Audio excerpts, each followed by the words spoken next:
Vous vous souvenez de l'histoire de Maria Kovalchuk? Après cette nuit horrible où Maria s'est retrouvée à l'hôpital avec des fractures aux membres et où elle a longtemps été entre la vie et la mort, de longues semaines de traitement et de rééducation ont suivi. Selon les médecins, elle a subi une importante perte de sang et des blessures causées par un objet contondant. Maria a eu du mal à reprendre conscience. On lui a administré des perfusions et des sédatifs pour calmer ses crises de panique incessantes. Lorsque son état s'est enfin stabilisé et qu'elle a pu parler plus ou moins correctement, cette nuit horrible et tout ce qui s'était passé avant et après ont commencé à ressurgir dans son esprit. Peu à peu, Maria a commencé à reconstituer les événements et ses souvenirs ne faisaient que renforcer son horreur.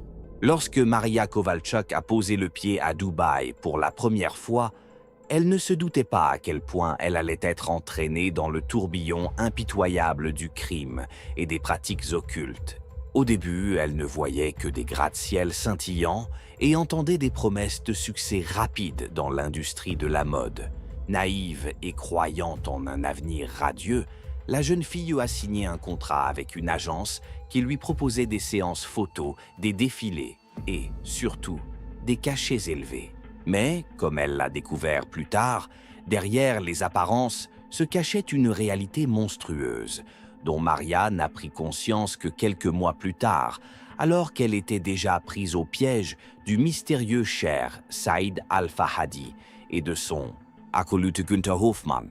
L'histoire de Maria Kovalchuk peut être comparée à ces rares cas où une voix isolée décide de s'opposer à un système puissant. Ce que Maria a raconté et les nouveaux détails qu'elle a révélés ont choqué tous ceux qui les ont entendus. Rappelons brièvement qui est Maria Kovalchuk. Elle est née dans une petite ville de l'ouest de l'Ukraine, a grandi dans une famille ordinaire, rêvait de devenir mannequin et de conquérir les podiums du monde entier. Cependant, un concours de circonstances, son désir d'une vie meilleure et sa croyance naïve dans les contes de fées orientaux ont failli lui coûter la vie.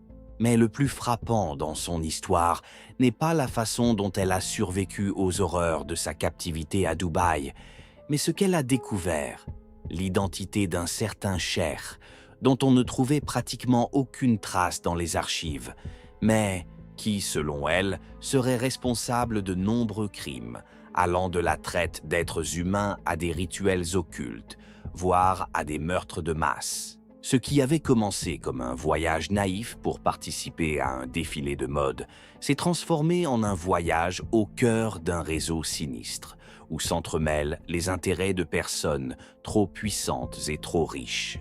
Ce texte rassemble les témoignages de Maria Kovalchuk elle-même, ainsi que les résultats de ses tentatives pour rassembler des preuves des crimes horribles auxquels, selon elle, les plus hautes sphères d'une secte secrète auraient été impliquées. Dubaï a accueilli Maria avec un soleil éblouissant, une chaleur torride et une vue sur des gratte-ciel futuristes. Un représentant de l'agence, qui s'est présenté sous le nom de Rachid, l'a conduite dans un luxueux penthouse dans le quartier de Dubaï Marina, avec vue sur le golfe Persique, une piscine et un intérieur élégant. Elle était entourée de plusieurs autres mannequins débutantes, venus de Russie, de Biélorussie, du Kazakhstan et même d'Allemagne. Les premiers jours, tout ressemblait à des vacances de luxe. Sorties à la plage, rencontres avec des photographes, soirées dans des restaurants chers. Maria publiait régulièrement des photos sur les réseaux sociaux, racontant à ses abonnés la chance qu'elle avait eue de se retrouver dans un tel conte de fées. Cependant, elle ressentait une certaine tension. Les filles étaient constamment accompagnées par deux hommes imposants en costume, qui ressemblaient à des gardes du corps, mais qui se comportaient non pas comme des gardes du corps galants, mais comme des contrôleurs stricts. Par exemple, si Maria ou l'une de ses amies voulait aller au magasin ou se promener, il fallait toujours demander la permission. L'agence disait que c'était pour leur sécurité, mais l'atmosphère elle-même suscitait un vague sentiment d'inquiétude. Une semaine plus tard, on lui proposa une séance photo pour un catalogue de robes de soirée. Le shooting avait lieu dans le nouvel hôtel Atlantic Star, avec des intérieurs design.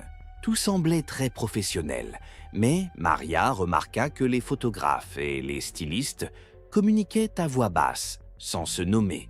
Parfois, elle avait l'impression que ce n'était pas simplement une fantaisie, mais qu'il s'agissait d'une sorte de secret. Mais à l'époque, elle préféra ne pas poser de questions inutiles. Le tournant s'est produit à la mi-mai 2021. Tôt le matin, des personnes se présentant comme des agents de la police de Dubaï ont frappé à la porte du penthouse. Ils ont déclaré que les filles qui vivaient ici avaient enfreint le régime des visas et que leur agence n'avait apparemment pas enregistré officiellement leur contrat. Tout le monde, y compris Maria, a été emmené au poste de police pour clarification des circonstances. Ils y ont été retenus pendant environ 24 heures sans aucune accusation officielle, puis relâchés, mais leurs passeports ont été confisqués et ils ont été obligés de se présenter dès qu'on les appellerait. Cet épisode a été un choc terrible pour Maria et ses amis. Sapphire Models leur a assuré que tout serait réglé et que leur passeport leur serait rendu. Mais une semaine s'est écoulée, puis une deuxième, et personne n'a rendu les documents. En échange, l'agence leur a proposé de signer un nouveau contrat afin de légaliser leur statut dans le pays. Ces documents contenaient des conditions encore plus strictes. Les filles devaient vivre dans un endroit précis, travailler uniquement selon les instructions de l'agence et toute tentative de quitter Dubaï de leur propre chef était passible d'amende et même de poursuites judiciaires. Maria comprenait qu'elles étaient en fait prises en otage. Cependant, elle se sentait piégée, sans passeport, dans un pays inconnu, sans soutien ni connaissance. On dit que c'est à cette époque que le nom du mystérieux Cher a commencé à apparaître dans les conversations. Les employés de l'agence, chuchotant et manifestant une peur évidente, mentionnaient parfois un homme influent qui réglait les problèmes au plus haut niveau et pouvait arranger les choses avec la police. Certains l'appelaient le Cheikh Saïd Al-Fahadi, d'autres le Cheikh Salim Al-Fahadi. Il n'y avait pas d'informations fiables, mais le fait qu'il était au-dessus de tout le monde était un secret de polichinelle au sein de l'agence. Plus tard, Maria s'est souvenue qu'au moment du tournage dans l'Atlantic Star, elle avait vu une photo dans le couloir de l'hôtel. Un homme élancé, âgé d'environ 40-45 ans, vêtu d'habits traditionnels coûteux, au regard pénétrant. Sur la plaque, on pouvait lire « Invité d'honneur, Son Altesse Saïd Al-Fahadi ». Personne n'a vraiment expliqué qui il était et pourquoi son portrait était accroché dans le couloir de l'hôtel, à un endroit bien en vue. Mais c'était peut-être justement l'homme qui supervisait de nombreuses agences de mannequins, ou l'une de ces incarnations secrètes. Tant que la question du visa restait en suspens, Maria et quelques autres filles se trouvaient en fait dans une position de subordination. Peu à peu, celles qui protestaient ont commencé à subir des pressions, voire des violences. L'une des mannequins, Ekaterina, a été emmenée au milieu de la nuit, puis ramenée le lendemain matin en larmes et couverte de bleu. Personne n'a dit ce qui s'était passé. Plus tard, Ekaterina a avoué à Maria qu'elle avait été violée par des inconnus, en représailles pour avoir tenté de contacter l'ambassade ukrainienne de son propre chef. Choquée, Maria a voulu s'enfuir et aller voir la police. Mais elle avait déjà compris que la police locale pouvait être en partie corrompue, ou tout simplement ne pas vouloir s'en occuper. Sans passeport et sans le soutien de ses compatriotes, ses chances de réussite étaient minces. La peur des représailles de la part de Sapphire Models et de son protecteur grandissait. Cependant, à la même période, Maria a commencé à remarquer des contacts étranges. La nuit, des réunions privées avaient parfois lieu dans le penthouse. Des voitures de luxe arrivaient. Des gardes contrôlaient les visiteurs à l'entrée et de la musique orientale jouait à plein volume dans les pièces. Le matin, des bouteilles d'alcool haut de gamme et des traces de substances illicites coûteuses étaient laissées sur la table. Les responsables locaux de l'agence minimisaient. Ce ne sont que des fêtes pour des clients VIP. Mais on ne pouvait que deviner ce qui se passait réellement. Au milieu de l'année 2022, un nouvel homme est apparu dans le cercle de l'agence, un Allemand du nom de Günther Hoffmann. Maria l'a rencontré dans les couloirs de Sapphire Models, un homme imposant d'âge moyen, vêtu d'un costume coûteux, qui parlait avec un léger accent et se présentait comme l'ami du Cher. Il mentionnait souvent des événements internationaux, mais de manière énigmatique. Il s'agissait peut-être de réunions secrètes de l'élite, de clubs privés ou d'autres choses encore. C'est précisément Hoffmann qui a emmené Maria plusieurs fois en voiture pendant la nuit. Il l'a conduite dans une étrange maison isolée à la périphérie de Dubaï, entourée d'une haute clôture. À l'intérieur, il y avait des salles meublées de mobilier coûteux, mélangeant les styles arabes et européens, et des gardes se tenaient à l'entrée. Des personnes masquées s'y rassemblaient. Cela ressemblait à des rituels ou à des réceptions et se comportait de manière extrêmement réservée. Les filles étaient installées sur des canapés, tandis que les hommes discutaient longuement dans une pièce séparée. Parfois, Günther les accompagnait à ces réceptions, et Maria avait l'impression que ce rôle ressemblait davantage à celui d'un décor vivant qu'à celui d'un mannequin. Un jour, lorsque Maria se décida à parler à Günther de son envie de rentrer chez elle, il se contenta de sourire. « Vous ne comprenez pas où vous êtes, Frau Kowalczyk, dit-il doucement. Savez-vous que les mots « liberté » et « volonté » n'ont aucun sens ici? Cette ville appartient à ceux qui sont au-dessus des lois. Et au-dessus des lois, il y a encore des forces que vous ne voyez pas. » Cela semblait terriblement ambigu. Maria raconta ensuite quelque chose qui la mit en état de choc. Günther Hoffmann et Saïd Al-Fahadi utilisaient souvent des éléments ressemblant à des symboles maçonniques, mais leur culte dépassait clairement le cadre du spéculatif traditionnel. Selon certaines informations, leurs réunions secrètes étaient ornées d'images qui ne faisaient que partiellement référence aux symboles maçonniques classiques. Des triangles avec un œil qui voit tout, des compas, 6 et 8 rayons pointus, des miroirs en forme de pentagone. Cependant, ils interprétaient tout cela à leur manière, en y intégrant des textes pseudo-religieux déformés et en inculquant à leurs adeptes l'idée que la véritable fraternité était le pouvoir sur la vie et la mort, et non les principes moraux ou l'éducation. Il existe des preuves qu'ils ont créé une sorte de loge clandestine qui comptait plusieurs dizaines de personnalités haut placées. Ces personnes portaient des bagues ou des pendentifs gravés d'un symbole, un cercle avec un œil à l'intérieur et 6 rayons divergents.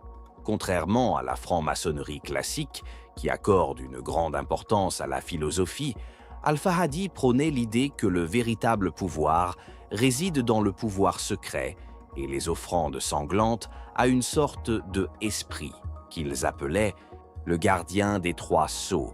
Selon des témoins oculaires, ce sont précisément ces rites qui les distinguaient de la franc-maçonnerie ordinaire et en faisaient un culte à tendance criminelle.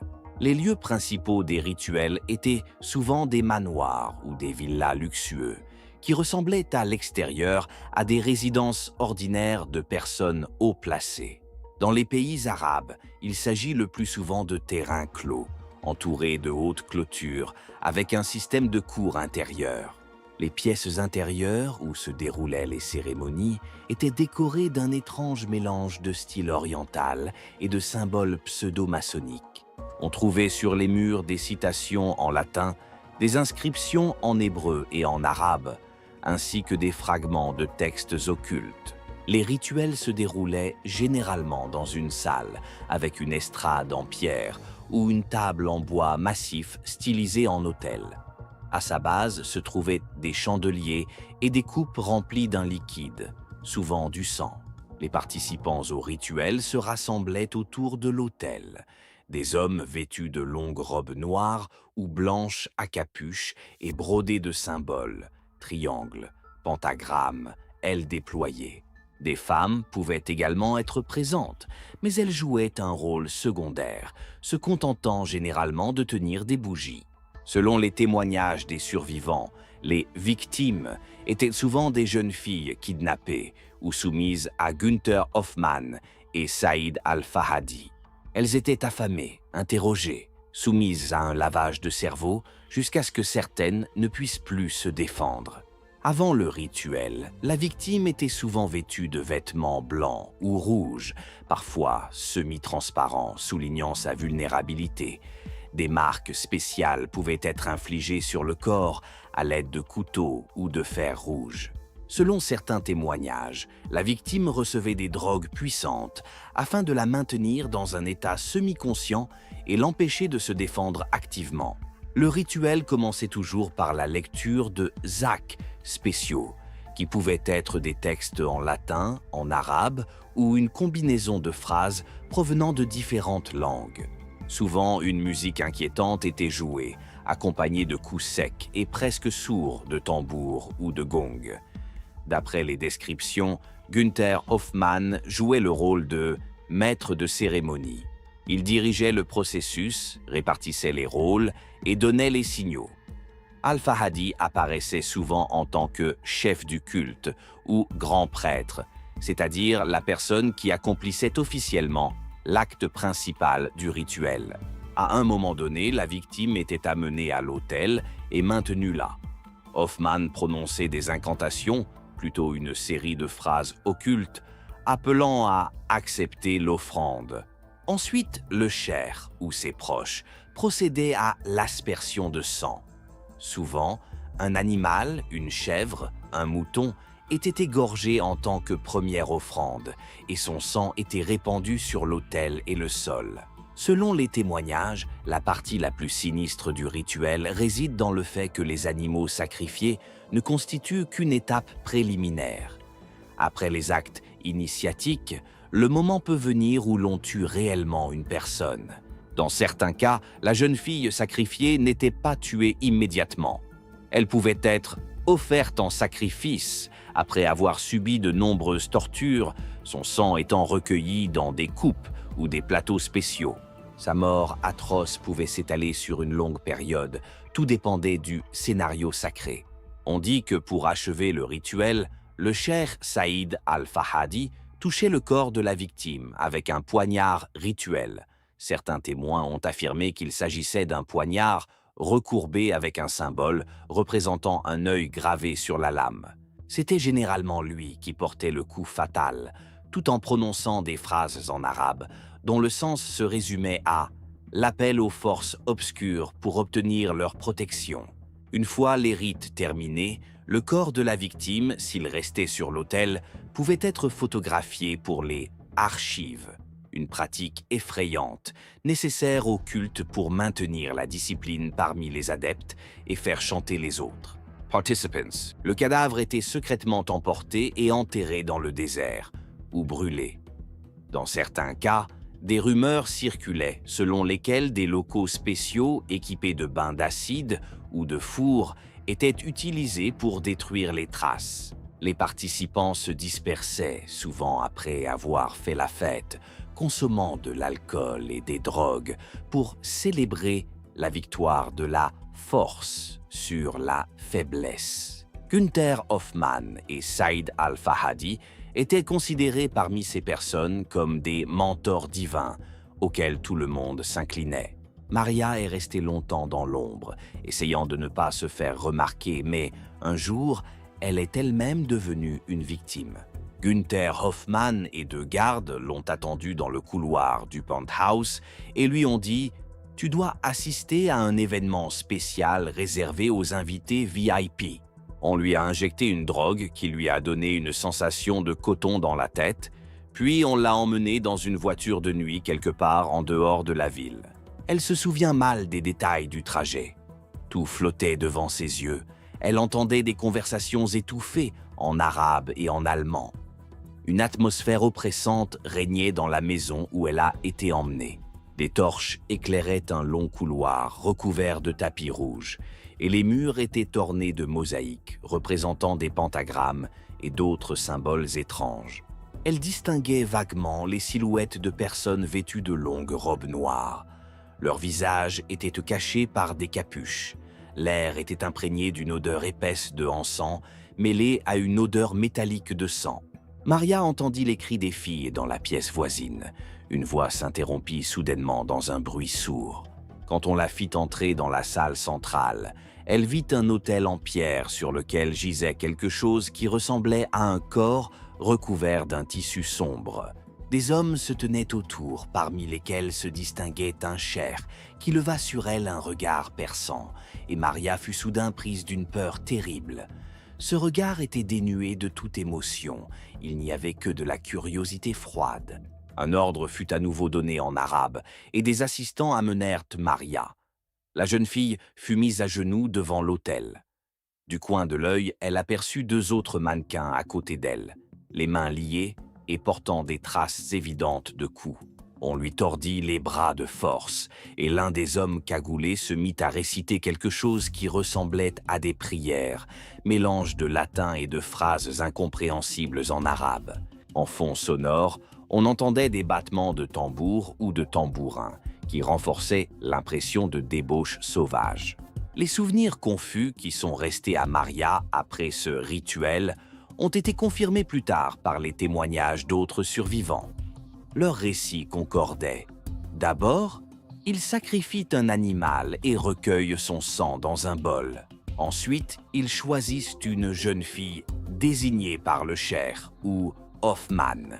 Si la jeune fille convient par son apparence et son état, elle est placée sur l'autel et c'est là que commence l'horreur. On disait que de nombreuses jeunes filles étaient violées directement dans la salle, endormies avec des médicaments puissants, puis tuées à l'aide de couteaux ou de poignards gravés de symboles occultes. Maria a compris qu'elle aussi était destinée à être sacrifiée, probablement lors d'une nouvelle fête du sang. Mais soudain, l'un des assistants s'est approché d'elle et a examiné son pantalon taché de sang. La jeune fille avait ses règles. Tous les participants à la cérémonie le remarquèrent, et le cheikh Al-Fahadi s'écarta avec dégoût, indiquant silencieusement qu'il fallait la faire disparaître. Apparemment, il considérait la jeune fille comme impure pour être sacrifiée à ce moment-là. Cependant, Maria n'allait pas être libérée. Elle fut brutalement jetée de côté, puis sauvagement battue par deux gardes. Elle reçut un coup dans le ventre et un autre au visage. Elle ne pouvait plus crier, la douleur la tordait, elle perdait connaissance. Elle n'entendait plus que des bribes de phrases. « Emmenez-la, jetez-la, qu'elle crève !» Lorsque la jeune fille a repris connaissance, elle s'est retrouvée abandonnée sur le bord d'une route déserte. Ses vêtements en lambeaux empestaient la sueur et le sang. Son visage portait encore les traces des coups et ses mains tremblaient de douleur et de choc. Heureusement, un automobiliste a remarqué la jeune fille mutilée et a appelé une ambulance. C'est ainsi que Maria, à moitié morte, a été transportée à l'hôpital. Les médecins ont longtemps essayé de comprendre ce qui lui était arrivé, car elle était couverte de bleu, et les textes trouvés dans sa poche, des bouts de papier avec des symboles, ont intrigué le personnel médical. Pendant sa convalescence, d'autres filles qui avaient réussi à s'échapper ou à survivre à des événements similaires ont commencé à lui rendre visite. Certaines avaient même peur de parler à voix haute, se contentant de faire des allusions. Ils pratiquent ces rituels la nuit. Ils disent qu'ils apportent des offrandes à leur sombre protecteur. D'autres en ont dit plus. Le cheikh Al-Fahadi a sa propre loge, qui comprend des hommes d'affaires influents de différents pays. Ils achètent des jeunes femmes, les torturent et, à certains jours, les sacrifient, croyant ainsi obtenir énergie, pouvoir et prospérité financière. Maria a rencontré l'une des jeunes filles victimes, Amina, dans le couloir de l'hôpital. Amina lui a raconté à voix basse « J'ai vu de mes propres yeux Günther Hoffmann ordonner à ses hommes d'emmener les filles vers l'autel. Là, le cheikh, vêtu de blanc, prononce des incantations. Ensuite, il versait le sang et filmait tout. J'ai miraculeusement survécu en faisant semblant d'être folle, mais plusieurs de mes amis ont disparu. Personne n'a plus jamais prononcé leur nom. Avec le temps, Maria a appris que ces règles, qui avaient heureusement commencé, étaient la raison pour laquelle elle n'avait pas été tuée cette nuit-là. L'un des gardes a juré que le sang devait être pur, pas comme ça, et c'est ce qui a sauvé la vie de la jeune fille. Mais on ne peut parler de « salut » que de manière conditionnelle, car les semaines qui ont suivi ont été un véritable enfer, une lutte pour se rétablir physiquement et psychologiquement. À première vue, cette histoire semble trop horrible pour être vraie. Mais Maria elle-même n'a aucun doute. Derrière l'apparence respectable de certaines structures de mannequins se cache un monde effrayant, où la vie humaine n'a aucune valeur et où les rituels ne servent que de couverture pour les formes les plus répugnantes de violence et de meurtre. Au final, ce sont ces règles qui l'ont sauvée d'une mort atroce sur l'autel. Aujourd'hui, la jeune femme tente de faire passer le message suivant: ne croyez pas aux promesses de succès rapide si elles ne sont pas accompagnées de garanties transparentes. Derrière les sourires et le luxe se cache parfois un véritable abîme de cruauté. C'est tout pour aujourd'hui. Donnez votre avis dans les commentaires, aimez et à bientôt dans les prochains numéros. Une jeune femme souriante, mannequin originaire de Thaïlande, qui tenait un blog personnel sur une plateforme populaire. À seulement 20 ans, elle est pleine de vie et d'énergie, prête à conquérir le monde et à changer la perception de la mode. Cependant, peu de temps après, une révélation surprenante a eu lieu. Derrière la façade brillante de sa vie à Dubaï, sous les lumières éblouissantes des soirées luxueuses, se cache quelque chose de bien plus sinistre. La jeune femme disparaît, et des détails choquants sur un réseau clandestin de traite d'êtres humains commencent à émerger. Les informations sur cette affaire ont été révélées comme par hasard, et plus les autorités creusaient, plus le tableau devenait effrayant. Cependant, il ne s'agit pas d'une invention ou d'un scénario de film. Tout cela s'est réellement passé. Les principaux responsables semblent avoir réussi à disparaître, ne laissant derrière eux que d'innombrables questions. Aujourd'hui, je vais vous raconter qui était cette jeune mannequin, comment elle s'est retrouvée au cœur des activités secrètes de personnes très influentes et ce qui s'est passé lors de cette soirée fatidique où sa vie a pris fin. Nous parlerons du déroulement de l'enquête, de la manière dont les autorités ont progressivement démêlé les chevaux de corruption et de fausses pistes, et de la façon dont tout cela s'est terminé dans la salle d'audience. Pas de format austère. J'ai envie de parler comme si nous étions des connaissances qui se retrouvent autour d'une tasse de thé pour discuter de quelque chose d'horrible et d'important à la fois. Commençons par les origines de cette jeune femme et par sa personnalité avant que la vie ne la conduise dans le décor luxueux mais dangereux de l'une des villes les plus riches du monde. Notre protagoniste s'appelle Nakta. Elle est née dans un petit village du nord de la Thaïlande. Sa famille vivait très modestement. Ses parents vendaient des légumes au marché local et leur maison manquait souvent des commodités les plus élémentaires. Depuis son enfance, Nakta rêvait de la grande ville, de conquérir les podiums et de devenir célèbre. Elle était une jeune femme transgenre, ce qui, dans son village natal, était incompréhensible et semblait étrange pour beaucoup. Elle était souvent victime de moqueries à l'école, et tous ses voisins, voire certains membres de sa famille, ne l'acceptaient pas telle qu'elle était. Cependant, Nakta avait un objectif: prouver à elle-même et à son entourage qu'elle méritait le bonheur et la réussite. Au début, sa seule possibilité de s'exprimer était de tourner de courtes vidéos et de prendre des photos pour les publier sur les réseaux sociaux. À l'adolescence, Nakta a acheté un smartphone d'occasion pour lequel elle avait économisé pendant plusieurs mois, a appris à se maquiller, à coudre des hauts et des jupes originaux et à poser devant le miroir. Sa petite chambre était remplie de produits cosmétiques divers, parfois de qualité douteuse, mais pour elle, c'était tout de même un pas en avant. À un moment donné, Nakta a commencé à tenir un blog où elle racontait son expérience en tant que transgenre dans une province thaïlandaise et partageait son quotidien dans son village natal. Elle a rapidement attiré des abonnés, principalement des jeunes qui admiraient son courage. La jeune femme a tout mis en œuvre pour percer dans le monde de la mode. Elle a participé à des concours de beauté locaux et s'est efforcée de défiler sur des podiums amateurs, là où son apparence et son niveau de préparation le lui permettaient.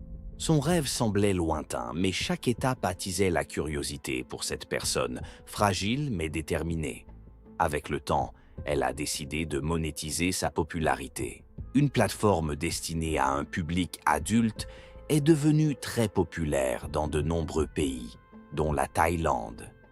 Nakta a réussi à y rassembler une impressionnante base d'abonnés, ce qui lui a rapporté ses premiers cachets importants. Elle a déménagé dans la capitale, a trouvé un petit studio et a commencé à s'essayer au mannequinat, d'abord en ligne, puis dans une agence réelle, mais pas très connue. C'est là que tout ce qui est le plus intéressant et le plus effrayant commence. C'est grâce au contenu publié sur Internet qu'elle s'est fait connaître bien au-delà des frontières de la Thaïlande. Peu de temps après, un homme se présentant comme un agent de casting pour un club de mannequins réputé mais peu connu du grand public à Dubaï a contacté Nakta sur les réseaux sociaux.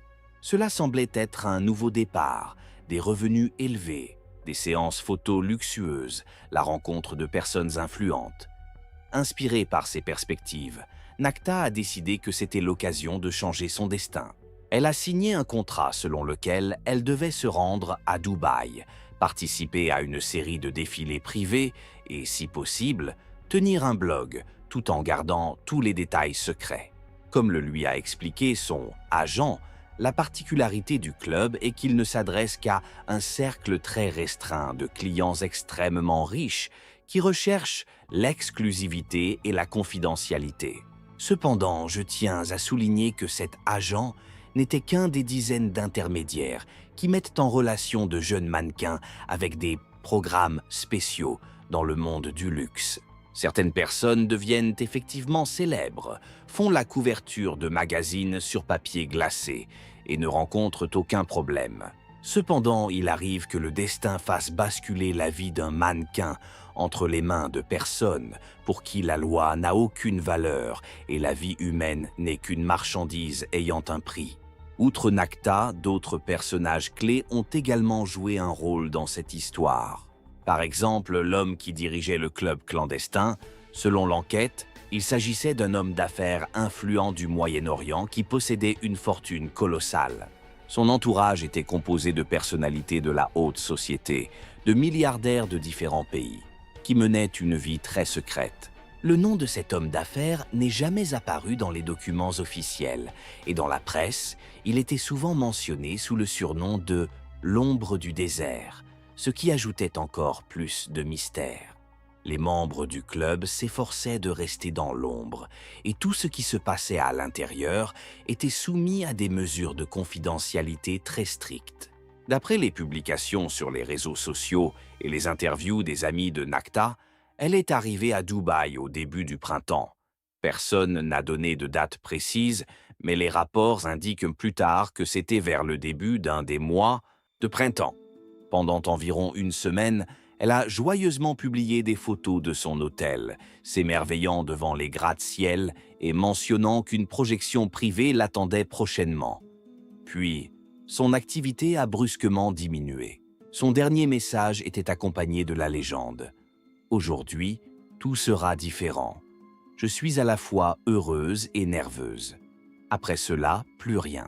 Ceux qui ont ensuite suivi le parcours de Nakta à Dubaï ont remarqué que la jeune femme avait cessé de communiquer et avait manqué le live qu'elle avait promis à ses abonnés. Au début, ils ont pensé qu'elle était simplement occupée ou fatiguée. Mais ensuite, les inquiétudes ont commencé à grandir.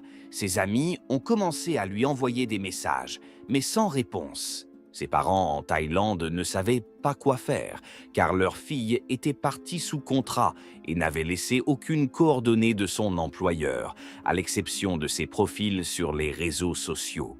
Voici ce qui s'est passé, toujours selon des témoins qui ont accepté de témoigner anonymement. Nakto a été invité à une soirée chic qui devait avoir lieu non pas dans la ville même, mais en dehors, plus près du désert. Là se trouvait une luxueuse villa où se réunissait un cercle restreint de personnes. Elle faisait partie d'un groupe de mannequins. Il y avait des filles d'Europe de l'Est, d'Amérique latine et même plusieurs représentantes d'une autre région d'Asie. Officiellement, on leur avait promis qu'il s'agirait d'une sorte de séance photo privée et d'une vente aux enchères fermée, où les invités pourraient parrainer les mannequins en leur proposant des contrats de sponsoring ou des contrats pour des défilés exclusifs. Toutes les participantes étaient séduites par la perspective de trouver un riche mécène. Cependant, il semblerait qu'un plan bien plus sinistre se cachait derrière tout cela. Nacta, en tant que mannequin transgenre, figurait sur une liste spéciale d'intérêts. Plus tard, les enquêteurs ont découvert que les membres de ce club tenaient une base de données distincte sur les personnes ayant une identité de genre non conventionnelle. On leur proposait des cachets plus élevés, mais ils étaient soumis à un contrôle particulier, car la demande des clients fortunés pour ce type de exotisme était plus forte. On a fait croire au mannequin que son identité transgenre était un atout. Cependant, comme l'ont révélé les témoignages d'autres victimes, cette particularité entraînait souvent un risque accru de violence et d'extorsion. Malheureusement, les autorités n'avaient à l'époque aucune information sur le fait que de telles activités se déroulaient sous leur nez. La soirée à laquelle Nacta s'était rendue était planifiée à la minute près. Les mannequins avaient reçu des tenues luxueuses et des maquilleurs et stylistes les avaient préparés pour leur entrée. Lorsque les jeunes femmes, et certains jeunes hommes également, car le club accueillait des personnes de tous horizons, ont commencé à se présenter aux invités, elles ont remarqué une atmosphère étrange. Au lieu des conversations mondaines, habituelles, il y avait des chuchotements incompréhensibles, des gardes à chaque coin et des caméras de surveillance littéralement partout. Cependant, personne ne se doutait alors du pire. On dispose encore de peu de détails sur le déroulement exact de la soirée, car la plupart des invités et des employés de la villa ont disparu sans laisser de traces. La version officielle est la suivante. Une partie des personnes présentes sont devenues des marchandises involontaires lors d'une vente aux enchères secrète. Ceux qui ont remporté les enchères ont en fait obtenu le droit de propriété sur la personne choisie pour une durée déterminée. En d'autres termes, cela ressemble à une version moderne de l'esclavage, mais transposée dans le cadre luxueux des palais arabes et des villas chics. Comme on l'a découvert plus tard, des clubs de ce type existent non seulement dans la région du Golfe Persique, mais aussi dans d'autres coins du monde, chacun avec ses propres spécificités. On ne sait que très peu de choses sur ce qui s'est réellement passé la nuit de la disparition de Nacta. Plusieurs personnes qui ont réussi à quitter la maison ont mentionné que la jeune femme était extrêmement effrayée lorsqu'elle a compris la véritable nature de ce qui se passait. D'autres mannequins ont confirmé qu'elle avait tenté d'appeler ou d'envoyer un message à quelqu'un, mais le réseau mobile était très faible dans cette zone déserte et la maison était équipée de dispositifs de brouillage. On sait également qu'elle a tenté de s'échapper, mais toutes les issues étaient gardées. Après cela, selon l'un des témoins, Nacta pleurait beaucoup, mais essayait de tenir bon, car elle espérait trouver un moyen de contacter le monde extérieur. La disparition du mannequin n'a attiré l'attention que quelques jours plus tard, lorsque ses amis en Thaïlande et ses abonnés ont commencé à tirer la sonnette d'alarme. Ils ont écrit à l'ambassade locale, au consulat et aux organisations internationales de défense des droits de l'homme. La situation était compliquée par le fait que personne ne connaissait l'adresse exacte où Nacta s'était rendue. Ses proches ont simplement déclaré « Elle a mentionné une maison à la campagne », quelque chose en rapport avec une réunion dans le désert. La première enquête officielle a été menée de manière très superficielle, car seules des demandes vagues émanant de sa famille et de quelques amis qui ne disposaient pas d'informations précises ont été reçues. Cependant, une semaine plus tard, 7 à 9 jours après sa disparition, des informations anonymes ont été divulguées sur Internet. Quelqu'un a publié sur un forum privé des informations sur une communauté clandestine à Dubaï, où des jeunes disparaîtraient, attirés par des promesses d'argent facile et de contrats de mannequinat. Parmi les photos, il y avait une image floue sur laquelle on pouvait distinguer un fragment de visage ressemblant fortement à celui de Naktou. Il était également écrit que les personnes étaient retenues contre leur gré et que celles qui ne convenaient pas étaient éliminées sans laisser de traces. Cette fuite anonyme a incité les enquêteurs à prendre des mesures plus actives.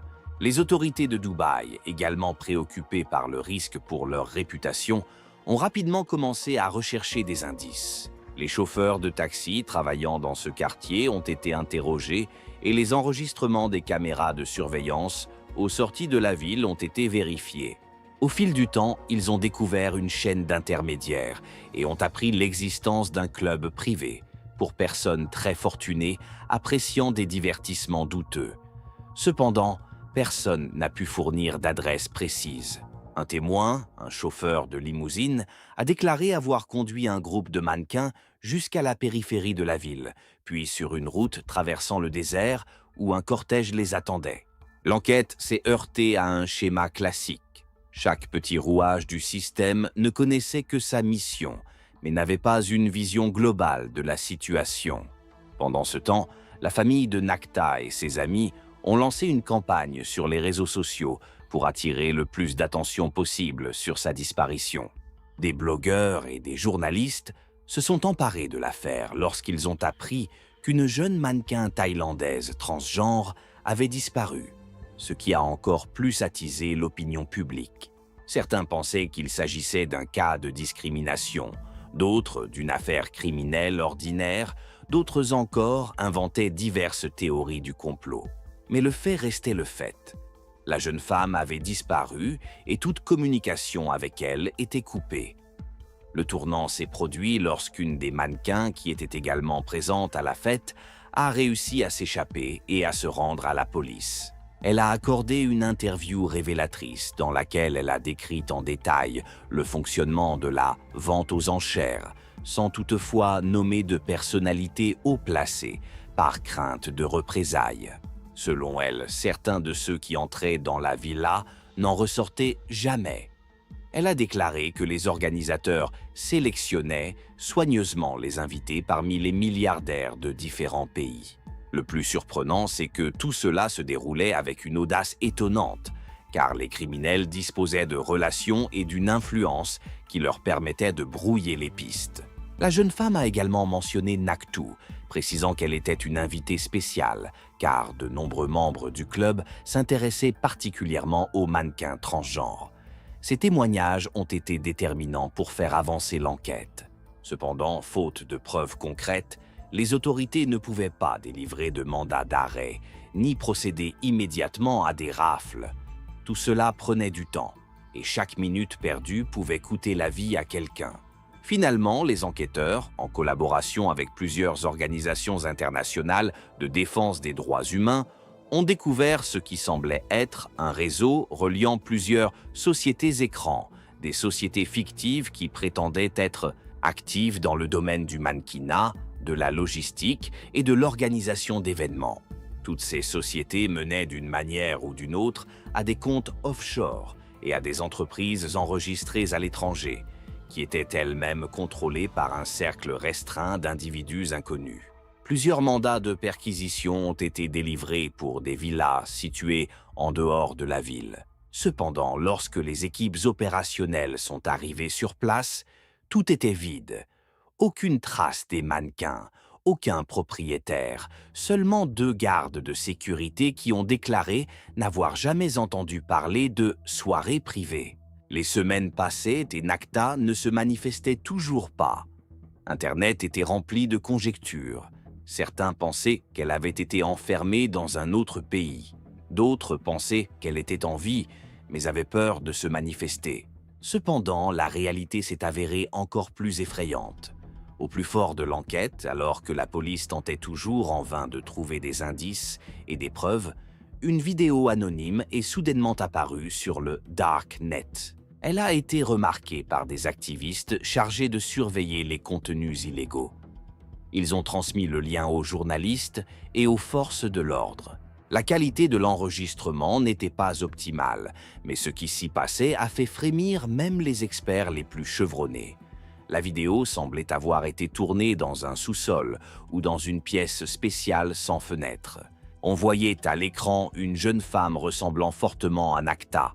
Même silhouette, même visage et même tatouage sur le bras, déjà mentionné sur ses réseaux sociaux.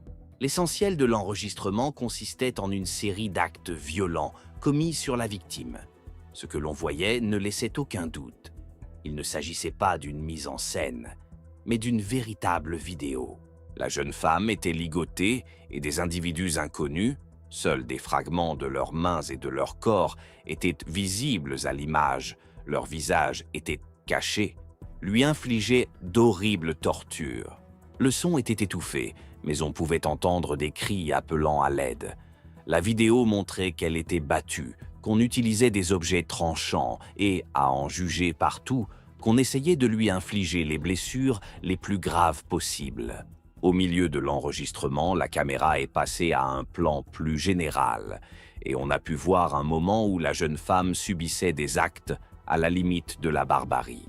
Le plus effrayant est que la vidéo se termine par une scène horrible. Les agresseurs infligeaient des blessures mortelles, apparemment en coupant délibérément des organes vitaux. Tout cela était accompagné de sons horribles, confirmant que tout cela se passait dans la réalité. Selon les analystes, cela a duré quelques minutes, bien qu'il soit pratiquement impossible de regarder sans frémir et sans éprouver de dégoût. À la fin de la vidéo, la jeune femme ne présentait plus aucun signe de vie. Les experts chargés d'analyser la vidéo ont souligné la similitude entre la silhouette, les taches de naissance et d'autres détails avec les données de Nacta. En d'autres termes, tous les indices indiquaient qu'elle était bien la victime de cette vidéo. Bien que l'identification officielle à partir d'une vidéo soit toujours difficile, trop de détails concordaient, d'autant plus que son corps a ensuite été retrouvé dans le désert. À la suite de la publication de cette vidéo, la police et les services spéciaux ont relancé leurs investigations.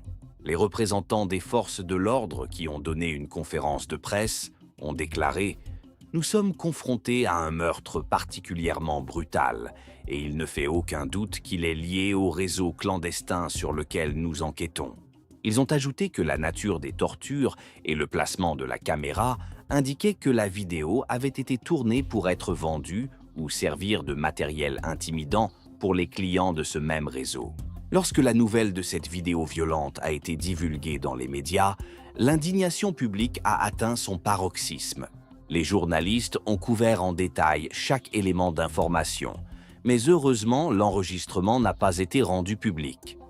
La plupart des sites web et des réseaux sociaux ont bloqué les liens dès les premières plaintes.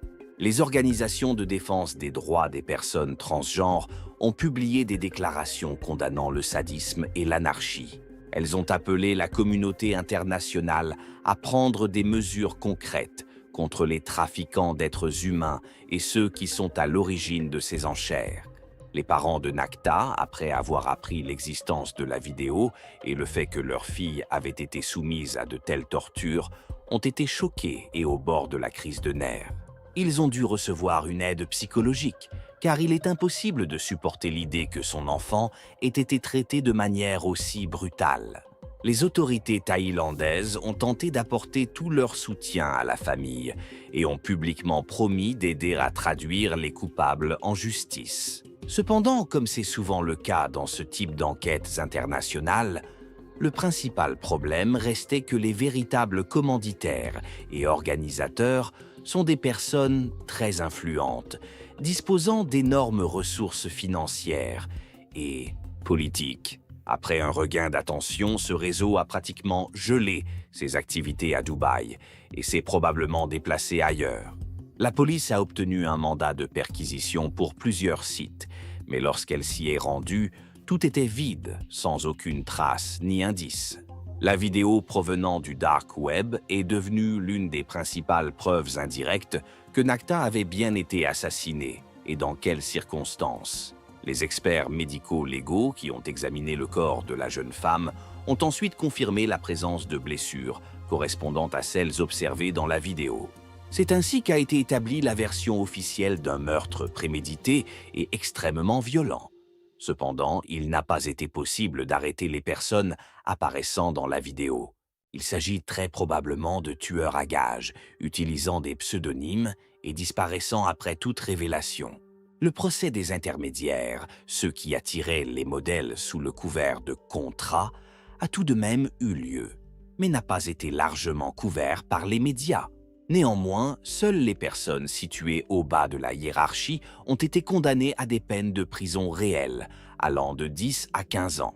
Les organisateurs, les financiers et les principaux commanditaires ont réussi à se cacher ou à se procurer un alibi, et certains ont probablement simplement payé pour s'en sortir. L'argent et les relations continuent de former un rempart infranchissable contre lequel se brisent les efforts de l'enquête. Un porte-parole officiel de la police a déclaré dans une interview « Ce type de réseau de traite des êtres humains, où les victimes sont non seulement exploitées, mais parfois aussi utilisées pour des tournages horribles, s'est parfaitement effacé. Ces traces. Nous sommes confrontés à un groupe transnational disposant de relations corrompues. Une grande alliance internationale des forces de l'ordre sera nécessaire pour les démasquer définitivement. Passons maintenant aux conclusions générales. L'histoire de cette vidéo effrayante apparue sur le dark web ne fait que souligner toute la profondeur de la tragédie. Il s'agit d'un véritable acte de barbarie.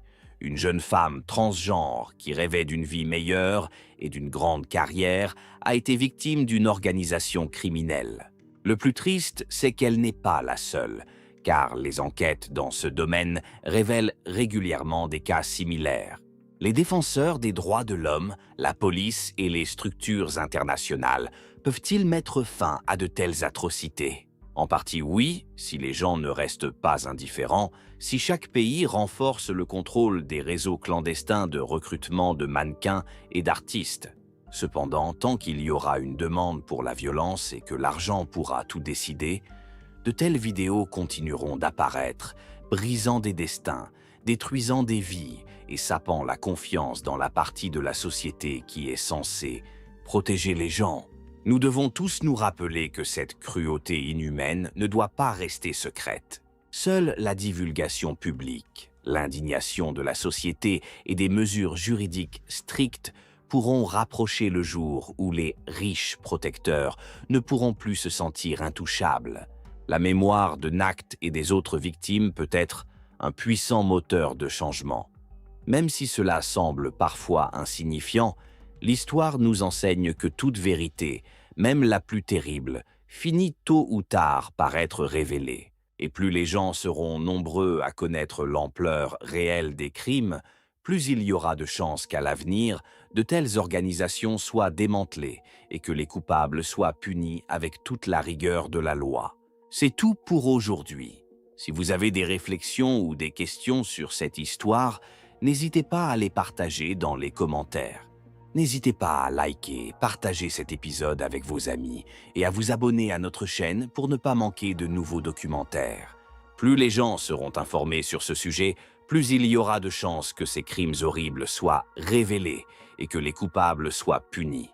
Prenez soin de vous et soyez attentifs au monde qui vous entoure.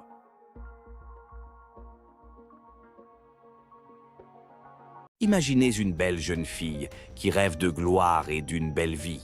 Chaque jour, elle poste des photos parfaites sur Instagram, mer, soleil, plage et sourire.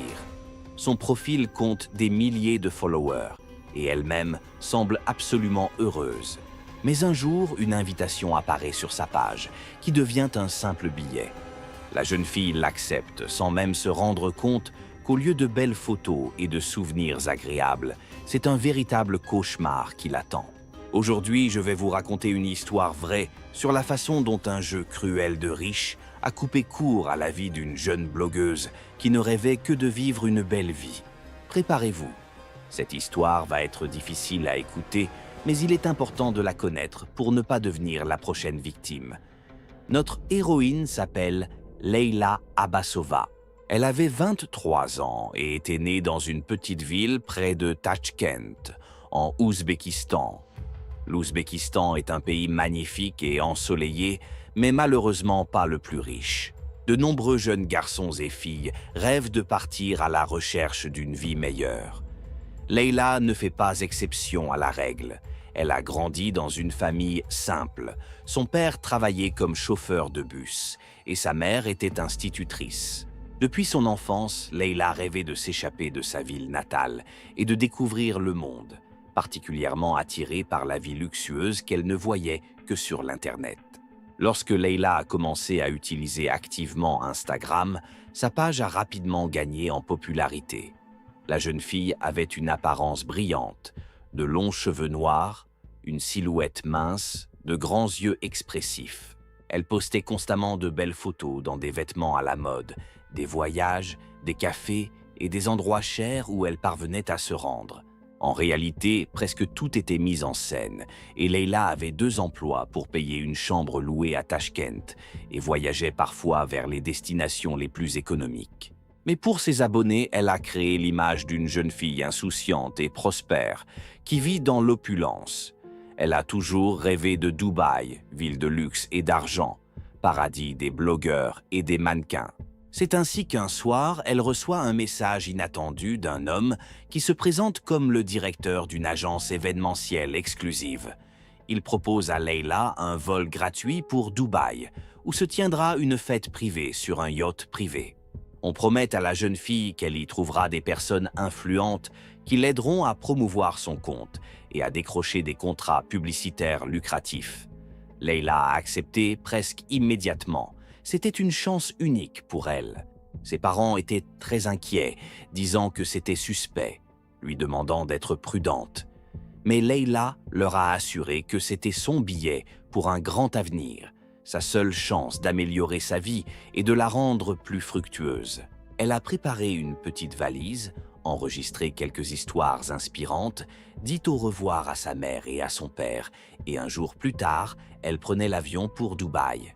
Elle ne savait pas que son rêve se transformerait bientôt en un cauchemar difficile à imaginer, et qu'en fait, elle ne s'envolait pas vers le succès et la célébrité, mais directement entre les mains de personnes qui organisaient des jeux de survie horribles et cruels pour s'amuser.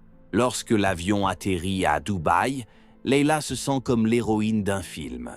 À l'extérieur de la fenêtre de l'aéroport, les gratte-ciel, les voitures de luxe et les hôtels luxueux scintillent. Elle a immédiatement sorti son téléphone et a commencé à enregistrer des stories pour ses abonnés. « Mes amis, je suis à Dubaï », dit-elle avec enthousiasme. « C'est un rêve qui devient réalité.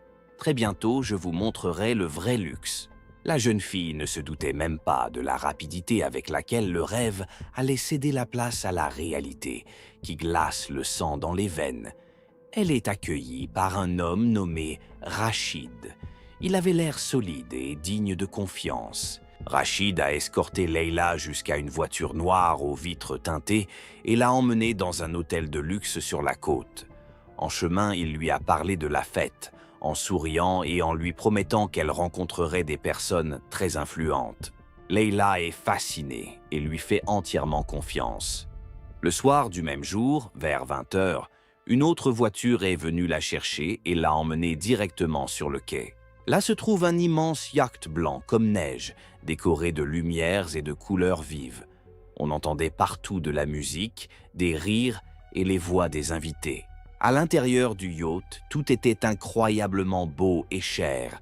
Sol en marbre, balustrade dorée, serveurs avec des coupes de champagne. Au début, la fête ressemblait à celle que Leila avait vue dans les films et sur les Instagram d'autres célébrités. Elle a été présentée à un groupe d'hommes et de femmes riches, tous souriants, prenant des photos et la complimentant. La jeune fille était ravie et a décidé que c'était à cela que ressemblait sa vie de rêve. Mais elle a ensuite trouvé étrange que toutes les filles se voient retirer leur téléphone avant d'entrer sur le pont inférieur. Rachid lui a expliqué que c'était par souci d'intimité et pour que les invités puissent se détendre librement. Leila l'a cru et lui a remis son téléphone sans poser de questions. Au bout d'1 heure, l'atmosphère a changé. Les invités ont commencé à se regarder les uns les autres et à chuchoter entre eux. Leila a remarqué que certaines des filles qu'elle avait rencontrées plus tôt avaient disparu. Lorsqu'elle a demandé où elles étaient allées, on lui a souri en lui disant que elles étaient déjà dans la partie spéciale de la fête. La jeune fille s'est sentie mal à l'aise, mais il était trop tard pour reculer. Bientôt, le même Rachid s'est approché d'elle et, avec un sourire, lui a proposé, ainsi qu'à quelques autres filles, de descendre dans l'aire de jeu spécial, où un divertissement inhabituel les attendait. Leila, qui ne soupçonnait encore rien d'effrayant, accepta. Elles descendirent l'étroit escalier menant à la partie inférieure du yacht. Le couloir était plongé dans la pénombre et la jeune fille ressentit immédiatement un frisson désagréable. Mais elle continua à marcher, se rassurant en se disant que ce n'était que son imagination. En entrant dans le hall, la porte se referma brutalement et Leila entendit la serrure s'enclencher. Ce n'est qu'à ce moment-là qu'elle comprit qu'elle était prise au piège. Elle se retourna vers les autres filles et vit la peur dans leurs yeux. Un homme masqué est entré en scène et a annoncé d'une voix sévère « Bienvenue à notre fête spéciale. Aujourd'hui, vous serez les principaux participants à notre spectacle. N'oubliez pas une chose, seule l'une d'entre vous survivra. » À ce moment-là, Leila a compris que sa vie ne serait plus jamais la même. La porte se referme et l'atmosphère de la pièce change radicalement. Leila et les autres filles se retrouvent dans la pénombre, devant plusieurs hommes masqués. Ceux-ci les regardent en silence, comme s'ils évaluaient la marchandise. L'une des filles s'est mise à pleurer. Une autre a supplié qu'on la laisse partir, qu'on ne lui fasse pas de mal. Mais l'homme masqué s'est contenté de dire sèchement « Votre vie dépend maintenant de la façon dont vous nous divertissez. Si vous obéissez, vous aurez votre chance. Sinon, vous savez déjà ce qui va se passer. » L'enquête a ensuite établi que c'est là, sur le pont inférieur du yacht de luxe, que l'enfer s'est déchaîné. Un groupe de riches expatriés, composé d'hommes d'affaires, de politiciens et de propriétaires de grandes entreprises, se livrait à des jeux sadiques avec des personnes vivantes. Toutes leurs victimes étaient des jeunes filles originaires de pays pauvres, venues à Dubaï en quête de célébrité, de richesse et de reconnaissance. Les jeunes filles ont d'abord été forcées de revêtir des vêtements d'esclaves humiliants avant d'être obligées de s'agenouiller devant les invités. Leila, tremblante de peur, s'est pliée à cet ordre. Celles qui ont résisté ont été battues à l'aide de fouets et de tiges de métal, un témoin décrivant plus tard que les coups étaient particulièrement brutaux, provoquant des cris et des pleurs chez les filles. Elles ont ensuite été forcées de subir une série d'épreuves humiliantes et cruelles, l'une après l'autre. L'une des victimes, une jeune fille ukrainienne, a été attachée à un poteau et a commencé à lancer des couteaux en visant sa tête et son corps, ce qui a provoqué des rires et de l'excitation parmi les invités du yacht. Une autre fille a reçu l'ordre de ramper sur le sol et de mendier de la nourriture, après quoi on lui a jeté des morceaux de viande directement sur le sol en se moquant d'elle et on l'a forcée à manger de la terre. Leila observait tout cela, frissonnant d'horreur et essayant de comprendre comment elle s'était retrouvée ici et pourquoi personne ne leur venait en aide. C'est alors que la partie la plus effrayante du jeu a commencé. L'une des survivantes, qui a ensuite fait une déposition à la police, a déclaré que les hommes étaient excités par le sentiment de pouvoir absolu sur leurs victimes sans défense. À un moment donné, les filles ont été emmenées une à une dans une pièce voisine et ne sont jamais revenues. Les personnes restées sur place pouvaient entendre des cris, des supplications et le terrible bruit des coups. Leila savait que son tour viendrait bientôt. Lorsque la jeune fille s'est retrouvée dans cette même pièce, un homme massif se tenait devant elle, un grand couteau à la main. L'enquête révélera plus tard que ces hommes ont été spécialement engagés pour effectuer des rituels de meurtre, appelés « chasse » par les organisateurs. Les filles avaient une brève possibilité de s'échapper, donnant l'illusion d'une chance de s'enfuir, puis elles étaient rattrapées et tuées. Leila a couru sans aucune chance. Quelques minutes plus tard, elle a été rattrapée, puis sauvagement battue devant les personnes présentes. Ces derniers instants ont été marqués par la souffrance, et sa mort a été le résultat d'un acte horrible de décapitation. L'ensemble de l'événement a été filmé pour la collection personnelle des organisateurs. Le corps de Leila a ensuite été caché et le yacht a été soigneusement nettoyé des traces du crime. Le lendemain matin, plus personne ne se souvenait de son nom et les organisateurs de la fête se préparaient pour la suite des événements. Leila a disparu sans laisser de traces. Pendant les premiers jours qui ont suivi la fête, personne ne s'est particulièrement inquiété. Ses followers sur Instagram ont décidé que la jeune fille était tout simplement trop occupée par son nouveau contrat à Dubaï. Les parents se sont inquiétés au bout d'une semaine environ lorsque Leila a complètement cessé de communiquer. Le père a immédiatement contacté le consulat ouzbek à Dubaï et la police locale, exigeant qu'ils se mettent immédiatement à la recherche de sa fille. Dans un premier temps, la police n'a pas prêté beaucoup d'attention à la disparition de la blogueuse. Les cas de ce genre sont nombreux. Les filles viennent, traînent, se perdent, parfois, mais sont presque toujours retrouvées. Mais cette fois-ci, la situation était différente. 2 semaines plus tard, une jeune fille originaire du Bélarus s'est présentée à l'enquêteur Ahmed Al-Mansouri, qui tremblait littéralement de peur et pouvait à peine parler. Elle a raconté qu'elle s'était récemment rendue à une fête fermée où elle et d'autres filles avaient été soumises à des choses terribles. La Bélarusienne a miraculeusement réussi à s'échapper et a demandé la protection de la police. C'est son témoignage qui a marqué un tournant dans l'enquête.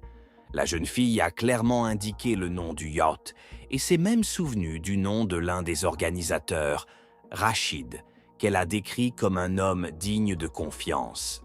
Après sa déclaration, la police commence enfin à agir sérieusement. L'enquêteur Al-Mansouri a obtenu l'autorisation de fouiller le yacht et d'interroger l'équipage et les organisateurs de la fête. Lorsque la task force est arrivée sur le yacht, celui-ci était bien sûr parfaitement propre et ne présentait aucune trace de violence ou de crime. Mais les experts décident de vérifier les endroits cachés et les compartiments inférieurs. C'est là, dans les recoins difficiles d'accès du pont inférieur, que les experts médico-légaux ont trouvé des traces microscopiques de sang et plusieurs cheveux féminins appartenant à des filles différentes. Parmi ces cheveux, l'un d'entre eux correspondait à l'ADN de la disparue Leila Abbasova. Ces découvertes ont incité la police à lancer une enquête plus approfondie. Avec l'aide des opérateurs de téléphonie mobile et des caméras de vidéosurveillance, elle a réussi à identifier la plupart des invités de la fête. Parmi eux se trouvaient des expatriés influents de différents pays, des hommes d'affaires, des propriétaires et des directeurs de grandes entreprises. L'enquête a été extrêmement lente car les suspects disposaient de beaucoup d'argent et de relations, et leurs avocats ont constamment fait pression sur la police pour qu'elle classe l'affaire. Parallèlement à l'enquête officielle, des journalistes indépendants ont mené leur propre enquête, qui a donné des résultats choquants. Il s'est avéré que de telles fêtes avaient lieu depuis des années. Tout un réseau attirait régulièrement des jeunes filles de pays pauvres à Dubaï, leur promettant gloire et succès, et les utilisait ensuite pour leur cruel divertissement. De nombreuses filles disparaissaient sans laisser de traces, et personne n'apprenait jamais ce qu'il était advenu d'elles. L'enquêteur Al-Mansouri a donc décidé d'aller jusqu'au bout. Il a commencé à interroger les employés du yacht, l'un après l'autre, en leur promettant protection et indulgence. L'un des employés est passé aux aveux. Il a déclaré avoir vu une fille, ressemblant à Leila, être emmenée vers une destination inconnue, puis avoir vu son corps dans l'un des compartiments du yacht, après quoi le corps a été chargé dans un bateau et emmené en pleine mer. Après ces aveux, l'enquête est entrée dans une phase cruciale. La police se rend enfin compte du groupe terrifiant auquel elle est confrontée. Mais même à ce moment-là, personne n'aurait pu imaginer les détails horribles qui allaient se dérouler à l'adresse suivante. Après que la police a obtenu les aveux de l'un des employés du yacht, l'enquête a progressé. L'enquêteur Ahmed Al-Mansouri, malgré les pressions exercées en haut lieu, a arrêté plusieurs des organisateurs des fêtes macabres. Parmi eux, 2 expatriés, un homme d'affaires britannique et un riche héritier d'une grande entreprise française.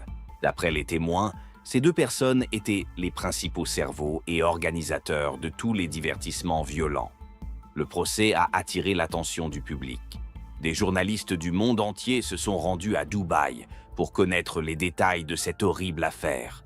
Les audiences ont commencé quelques mois après la disparition de Leila. Les parents de la jeune fille, originaires d'Ouzbékistan, sont venus dans la salle d'audience. Leur visage exprimait la douleur, le chagrin et l'impuissance face à une terrible réalité qu'ils ont refusé de croire jusqu'au dernier moment. Des témoins et des filles survivantes ont pris la parole au cours du procès. L'une d'entre elles, la même fille du Bélarus dont le témoignage a ouvert l'affaire, a raconté en détail aux juges et au jury ce qu'elle avait vécu. Son récit de la torture, de l'humiliation et de la mort des autres filles a plongé la salle d'audience dans un silence d'horreur et de choc. Le juge a interrompu la séance à plusieurs reprises, incapable de continuer à écouter les détails brutaux de ce qui se passait. Des preuves irréfutables ont également été présentées. Vidéos des caméras de surveillance du port, témoignages du personnel du yacht, enregistrements téléphoniques des organisateurs. Mais la principale preuve était les vidéos et les photos trouvées dans le téléphone de l'un des accusés, que les criminels avaient prises pendant leur jeu. Ces vidéos montraient des scènes de torture et de meurtre, notamment la décapitation de Leila Abbasova. Ces éléments ont tellement choqué le juge et les enquêteurs que l'un des officiers de police a avoué aux journalistes « Je travaille depuis de nombreuses années, mais je n'ai jamais vu une telle cruauté et un tel cynisme. » Malgré les preuves évidentes et abondantes, les avocats des accusés ont insisté sur le fait que leurs clients n'étaient pas directement impliqués dans les meurtres, mais qu'ils n'étaient que des invités aux événements. Ils ont également soutenu qu'il s'agissait d'une initiative personnelle des organisateurs du parti, qui ont depuis longtemps quitté les Émirats arabes unis et sont en fuite.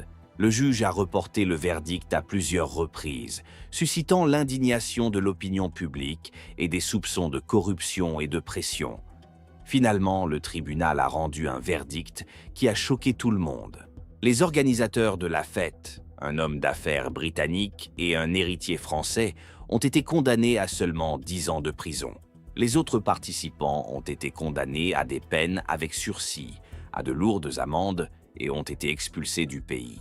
Le verdict a provoqué une vague d'indignation et de protestation parmi les proches des victimes et la communauté internationale, mais rien n'y a fait. Les parents de Leila sont retournés en Ouzbékistan, ayant perdu tout espoir de justice. Leur fille ne reviendrait jamais à la maison et ils vivraient avec ce chagrin jusqu'à la fin de leurs jours. Les organisateurs de ces horribles fêtes sont restés presque impunis, se cachant derrière un mur d'influence et de richesse. Cependant, une fois le procès terminé, l'histoire ne s'est pas arrêtée. Les journalistes ont poursuivi leur enquête, découvrant de nouveaux détails et de nouvelles victimes que la police n'avait même pas cherché à retrouver. Après la fin du procès, qui a laissé les criminels pratiquement impunis, une vague d'indignation publique s'est déclenchée sur les réseaux sociaux et dans les médias. Des personnes du monde entier ont écrit des commentaires et demandé une révision de l'affaire, des peines plus sévères et une pleine justice pour les victimes de ces crimes horribles. Des centaines de milliers de messages sont apparus sur Instagram et Twitter avec le hashtag Justice for Leila, dédié à la mémoire de Leila Abbasova et d'autres jeunes filles dont la vie a été interrompue de manière aussi insensée et brutale. De nombreux adeptes de Leila, qui avaient auparavant regardé avec admiration ses photos et ses récits colorés, expriment aujourd'hui un profond regret et une grande crainte. Aucun d'entre eux ne pouvait imaginer que derrière les belles images et les promesses d'une vie luxueuse pouvait se cacher une telle cruauté et une telle tragédie. Les journalistes ont continué à enquêter, essayant de découvrir la vérité et de trouver des preuves de l'implication d'autres personnes puissantes qui ont réussi à échapper à leurs responsabilités. Au cours de l'une de ces enquêtes, un groupe de journalistes indépendants d'Europe a réussi à trouver et à parler à un ancien employé du yacht qui a apporté un témoignage important.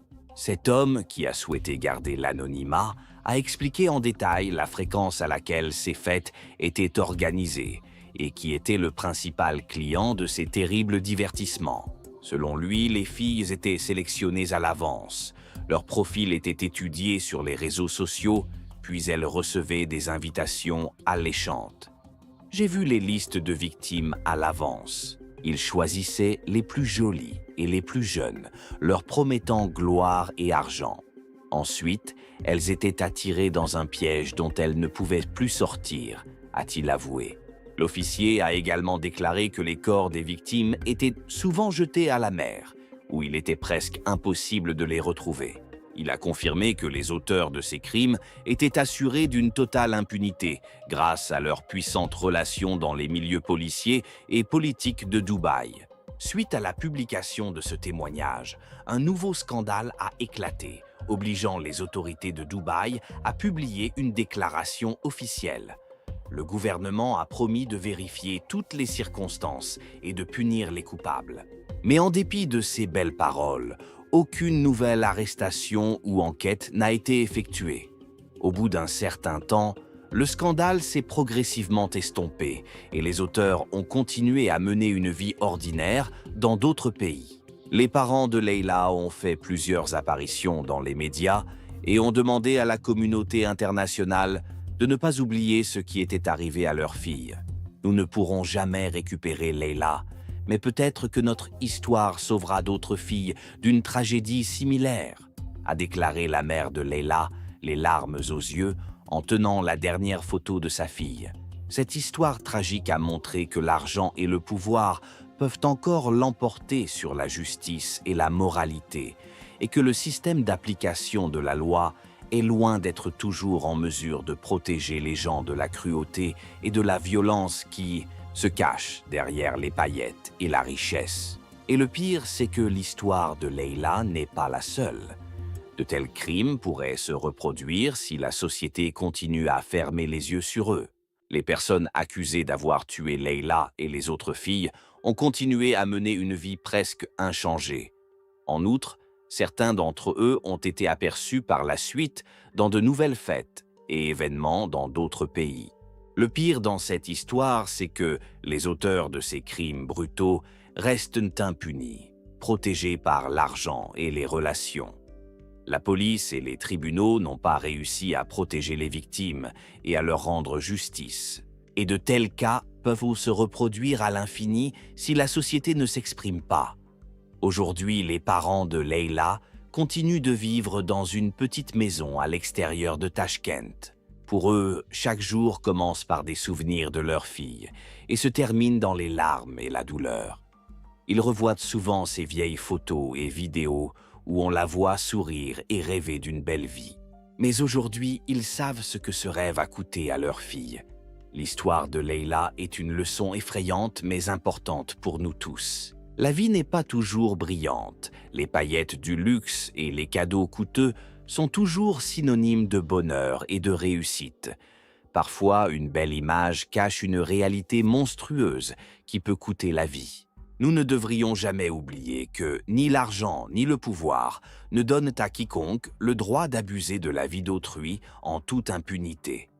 Chacun d'entre nous devrait être prudent et circonspect lorsqu'il accepte des invitations d'inconnus.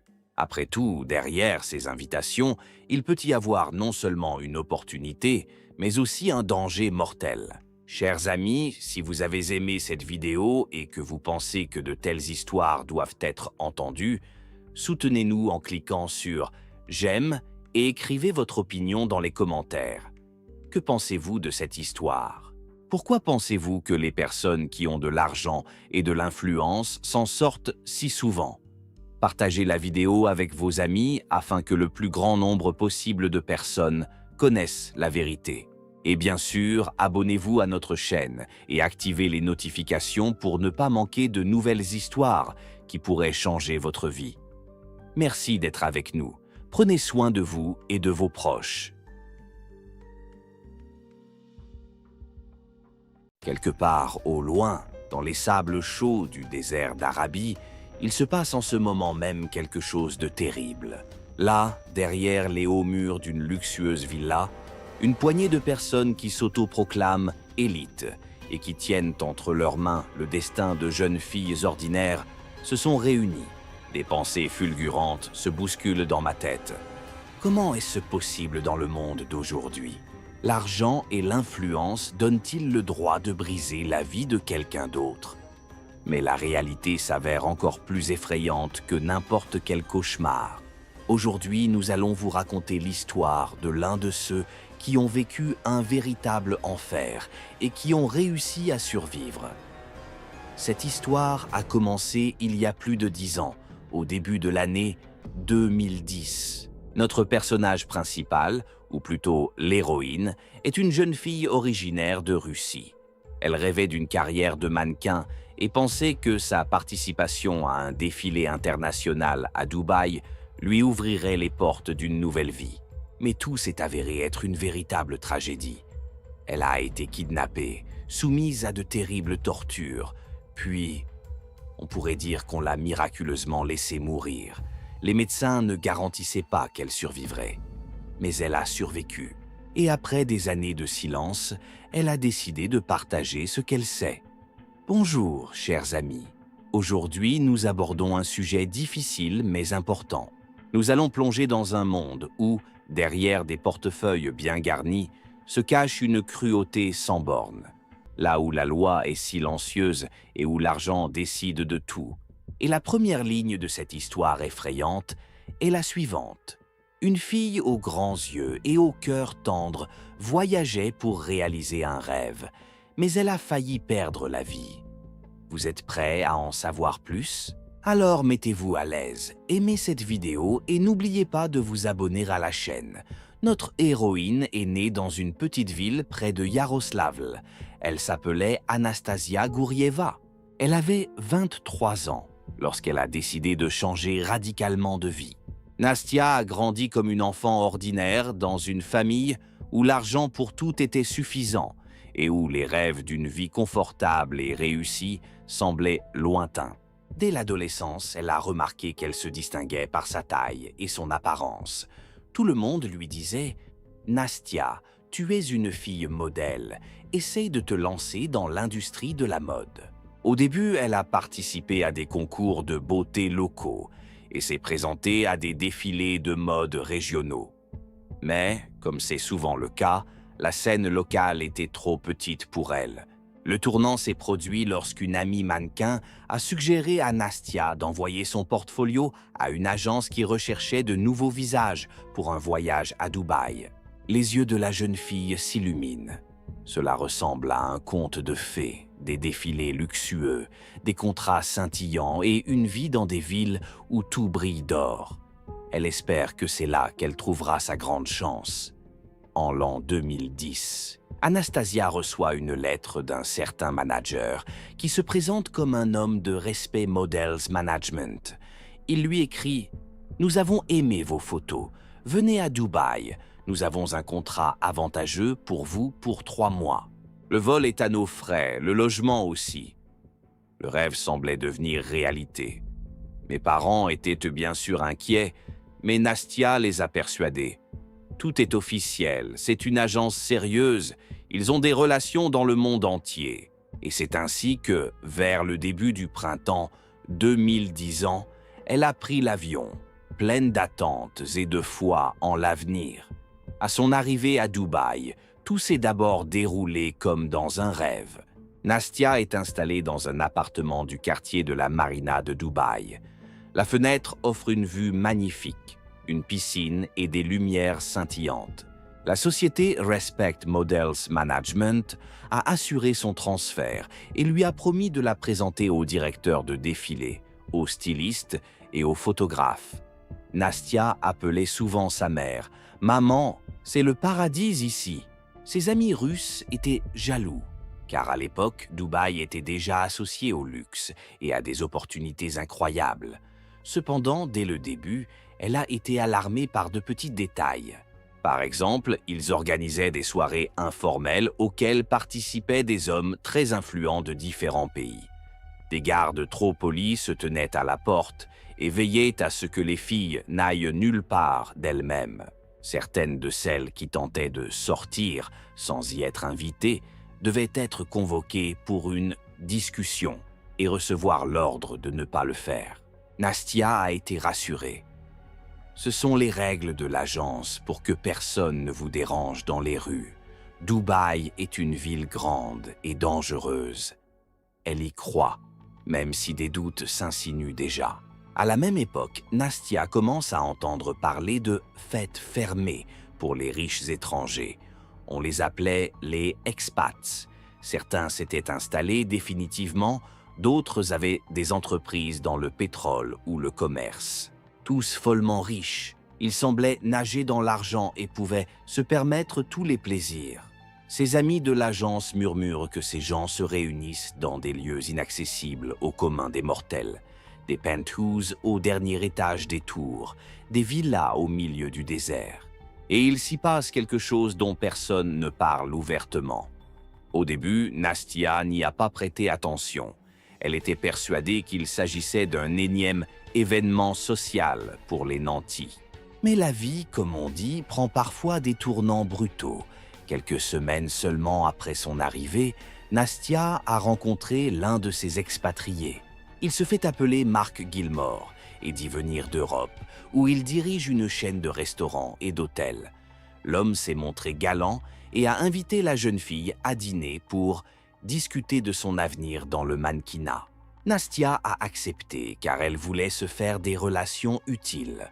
Un jour, Mark Gilmore l'appelle et lui propose d'assister à un événement spécial à la villa où se trouveront des personnes très importantes du monde de la mode. « Emmenez quelques amis mannequins, lui dit-il. Vous en profiterez tous. Vous aurez l'occasion de vous faire connaître et de signer de beaux contrats. » Nastia s'est immédiatement dit « C'est ça, une chance de faire ses preuves. » Elle appelle Irina et Christina, des filles de la même entreprise.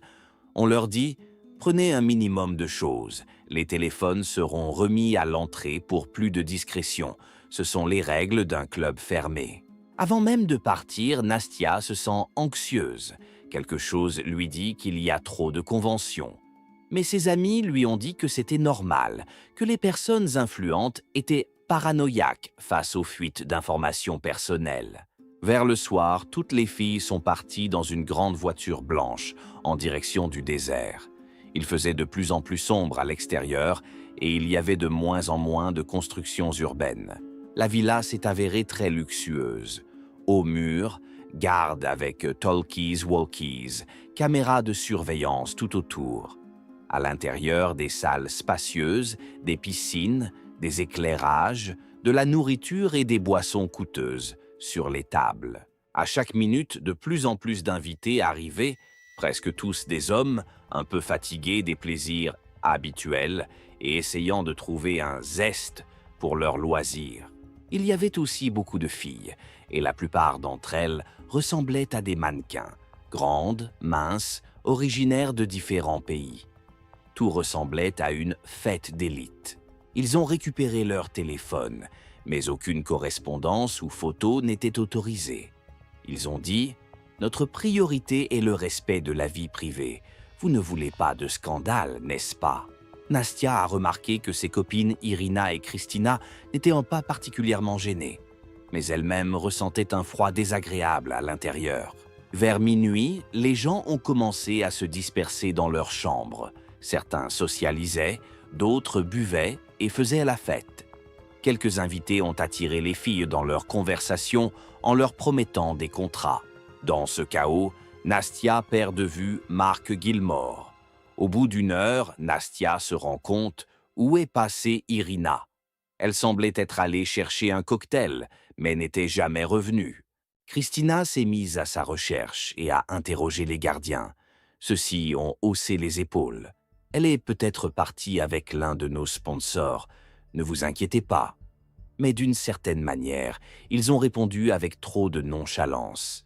Nastia pense que son amie a décidé de poursuivre la soirée avec son fiancé, mais quelque chose en elle lui dit que quelque chose ne va pas. Au bout d'une vingtaine de minutes, un homme s'est approché d'elle en souriant et leur a tendu un verre. « Les filles, pourquoi êtes-vous si tristes?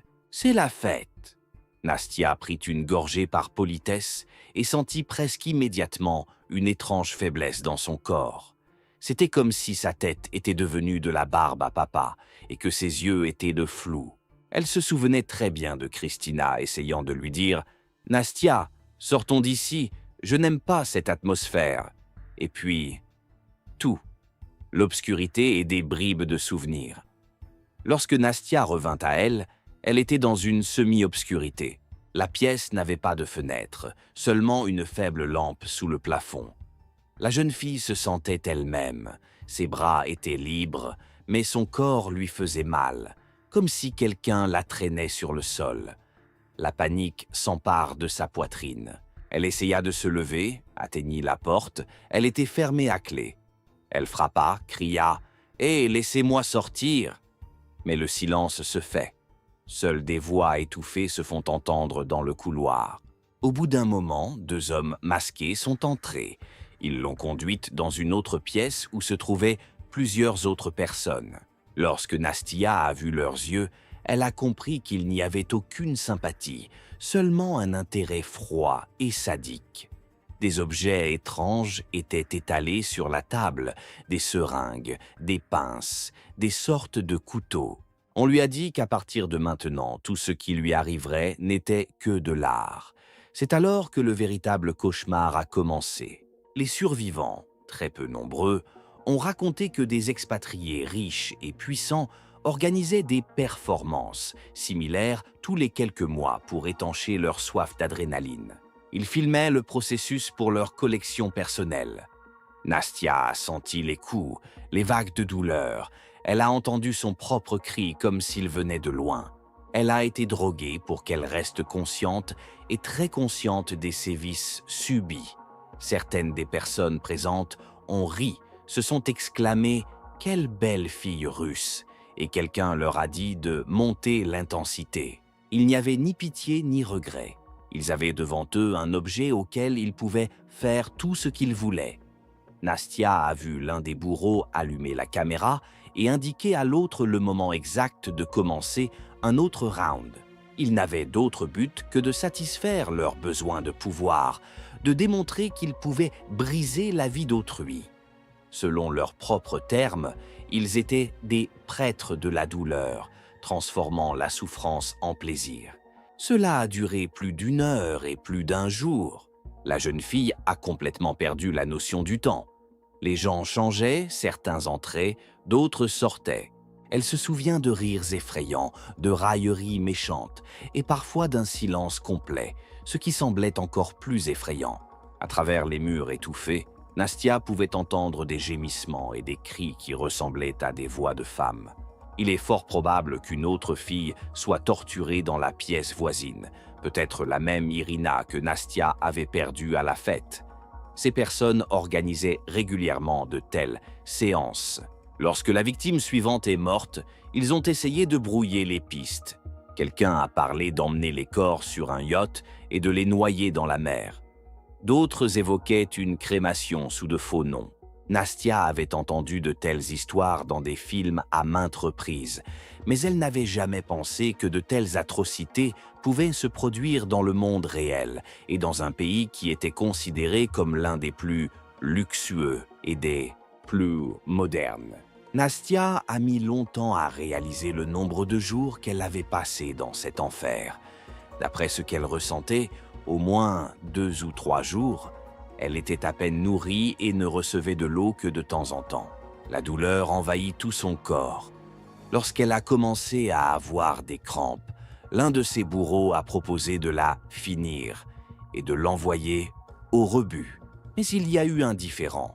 Peut-être quelqu'un voulait-il faire des expériences avec elle. Quelqu'un d'autre pensait qu'elle n'était plus utile. Finalement, ils ont décidé de jeter la jeune fille, à moitié morte. Les gardiens lui ont attaché les mains, lui ont mis un sac sur la tête et l'ont emmenée en voiture.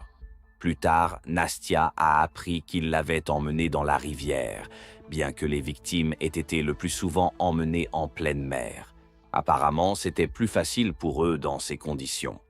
Pendant le trajet, elle avait du mal à respirer. Sa tête était dans le brouillard. À un moment donné, la voiture s'est arrêtée, on l'a sortie brutalement, on l'a frappée à la tête pour qu'elle ne résiste pas, puis on l'a jetée à l'eau. Cela semblait être la fin. Mais le destin en a voulu autrement. Des pêcheurs locaux se trouvaient à proximité et avaient tendu leurs filets ce soir-là. Ils ont vu quelque chose tomber du rivage et ont ensuite entendu de faibles bruits. Lorsqu'ils ont accouru et vu le corps essoufflé, ils ont sorti la jeune fille de l'eau à leurs risques et périls. Elle avait le crâne fracturé et de nombreuses blessures, mais son cœur battait encore. Une ambulance a été appelée et Nastia a été transportée à l'hôpital. Elle n'avait aucun document sur elle. Les médecins ont d'abord pensé qu'il s'agissait d'une immigrée clandestine, mais elle a fini par se réveiller et a donné son nom. Lorsque Nastia s'est un peu améliorée, les médecins ont été surpris par l'ampleur des dégâts qu'elle avait subis. Un traumatisme crânien, de multiples ecchymoses, des marques de cordes sur les poignets. La jeune fille a tenté d'expliquer qu'elle avait été kidnappée, torturée et jetée à la poubelle. Mais les policiers qui se sont rendus à l'hôpital n'ont pas manifesté beaucoup d'enthousiasme. Ils se sont contentés d'enregistrer formellement sa déposition. Certaines de leurs questions donnaient l'impression qu'ils soupçonnaient Nastia elle-même. Vous êtes sûr qu'il n'y a pas eu de conflit avec le petit ami? S'agissait-il d'une dispute conjugale? Elle pensait qu'il se moquait de ce qu'elle disait à propos d'une société organisée de sadiques. Nastia se souvenait de vagues détails. Une grande maison dans le désert, des hommes masqués, des cris, une caméra. Mais elle ne pouvait pas donner l'adresse, car elle y avait été emmenée dans un état de semi-conscience.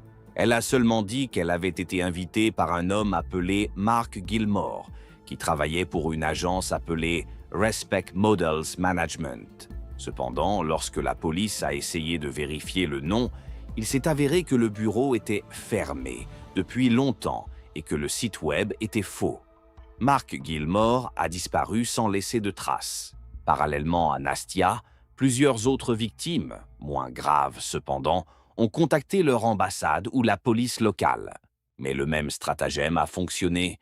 Il n'y a pas assez de preuves. Les victimes ne peuvent pas clairement indiquer où elles se trouvent. Tout n'est pas étayé. Et les organisateurs présumés avaient des documents propres et des relations impressionnantes. L'un des hommes riches avait une participation dans une grande entreprise de construction, un autre était ami avec des officiers de l'immigration et un troisième était impliqué dans une clinique médicale. En conséquence, tout mouvement vers des procédures officielles a été simplement gelé. Au début, Nastia voulait crier au monde entier ce qu'elle avait vécu. Mais lorsqu'elle est sortie de l'hôpital, on lui a conseillé de retourner dans son pays d'origine. On lui a dit « Votre visa est sur le point d'expirer et l'enquête, s'il y en a une, pourrait prendre des mois. » Elle a constaté que les autorités locales hésitaient à dénoncer le scandale. Qui a besoin de la publicité de telles histoires si elles peuvent nuire à la réputation d'un paradis touristique? Après quelques semaines de traitement, Nastia est rentrée en Russie, dans sa maison de Yaroslavl, brisée non seulement physiquement, mais aussi mentalement. Les médecins ont dit qu'elle avait besoin d'une longue rééducation, sans compter le traumatisme psychologique. Chez elle, elle s'est repliée sur elle-même, ne communiquant pratiquement avec personne. Ses parents sont choqués, mais ils ne parviennent pas à obtenir d'elle un récit cohérent. Elle se contentait de pleurer et de répéter « Il se passe quelque chose là-bas. Je ne peux pas parler. De toute façon, vous ne le croirez pas. » Elle craignait que l'une de ces personnes ne la retrouve même en Russie. Après tout, s'ils ont pu payer le scandale à Dubaï, qu'est-ce qui les empêcherait d'engager quelqu'un ici? Les années difficiles de silence s'éternisent. Nastia se rend peu à peu à l'évidence qu'il est impossible d'obtenir la vérité.